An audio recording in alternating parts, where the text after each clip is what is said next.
नमस्कार, मी सृष्टी. स्वागत आहे माझ्या एका नवीन मिनी ब्लॉगमध्ये. तर आज काय तर गोड खायची क्रेविंग होत आहे. मम्मी पण घरात नाही आहे, त्यामुळं मी सुचवले शिरा बनवायचं.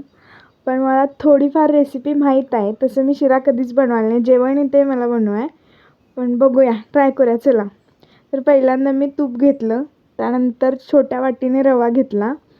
तो थोडासा लालसर होईपर्यंत भाजायचा होता, पण मी काजू उडकण्याच्या नादात तो पूर्ण लाल केला आहे. शिऱ्याची सोजीच करून टाकलेली आहे.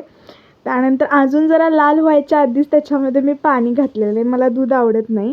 त्यानंतर मला फायनली काजू गावलेले आहेत, ते मी त्याच्यात टाकत आहे. ते भाजलं पण नाहीत मी, तुपात भाजायचं असतं त्याला. आता ही शिरा मला वाटतच नाही काय, पण सोजीच वाटत आहे.